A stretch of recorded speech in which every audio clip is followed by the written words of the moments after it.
السلام علیکم ورحمۃ اللہ وبرکاتہ۔ بسم اللہ الحمد للہ رب العالمین، اللہم صلی علی محمد النبی علیہ السلام، اما بعد۔ حضرت عبداللہ بن انیس جوہنی رحمہ اللہ اپنے والد سیدنا عبداللہ بن انیس رضی اللہ عنہ سے بیان کرتے ہیں کہ میں نے عرض کی، اے اللہ کے رسول صلی اللہ علیہ وسلم، میں دیہات میں رہتا ہوں اور بحمدللہ وہیں نماز پڑھتا ہوں، تو آپ مجھے کسی رات لیلۃ القدر کے متعلق ارشاد فرما دیں کہ اس رات میں یہاں اس مسجد میں آ جاؤں۔ آپ صلی اللہ علیہ وسلم نے فرمایا، انزل لیلۃ 23ویں کی رات کو آ جانا۔ راوی بیان کرتے ہیں کہ میں نے ان کے بیٹے عبداللہ سے پوچھا، تو تمہارے والد کیسے کیا کرتے تھے؟ انہوں نے کہا، وہ عصر پڑھ کر مسجد نبوی میں داخل ہو جایا کرتے تھے اور کسی حاجت کے لیے باہر نہ نکلتے تھے، حتیٰ کہ صبح کی نماز پڑھ لیتے، پھر نماز صبح کے بعد اپنی سواری مسجد کے دروازے پر پاتے تھے، اس پر بیٹھتے اور اپنے دیہات چلے آتے۔ سنن ابی داؤد حدیث نمبر 1380۔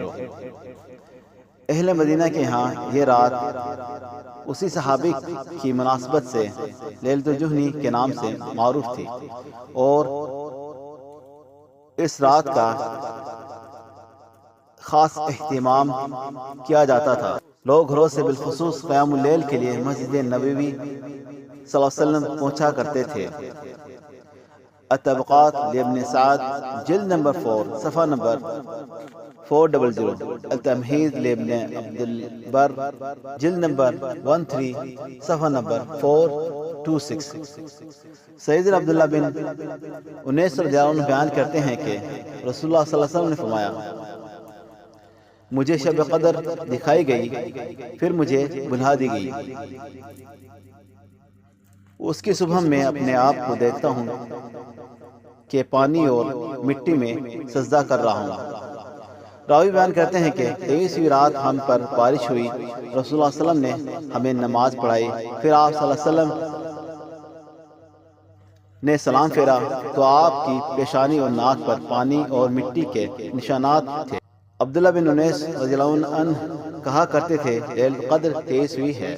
صحیح مسلم حدیث نمبر 1168۔ عبید اللہ بن یزید رحمہ اللہ بیان کرتے ہیں، میں نے سیدنا عبداللہ بن عباس رضی اللہ عنہما کو دیکھا کہ وہ 23ویں رات کو اپنے گھر والوں کو جگانے کے لیے ان پر پانی چھڑکتے تھے۔ المصنف لابن ابی شیبہ جلد نمبر 2 صفحہ نمبر 326، العلل لاحمد حدیث نمبر 2880۔ اس کی سند صحیح ہے۔ اسود بن یزید بیان کرتے ہیں، سیدہ عائشہ رضی اللہ عنہا 23ویں رات کو اپنے گھر والوں کو بیدار کیا کرتی تھی۔ من احادیث سفیان ثوری حدیث نمبر 145، المصنف لابن ابی شیبہ جلد نمبر 2 صفحہ نمبر 326، ولفظ لہ صحیح۔ تحریر حافظ محمد طاہر حفظ اللہ، واللہ عالم بالصواب۔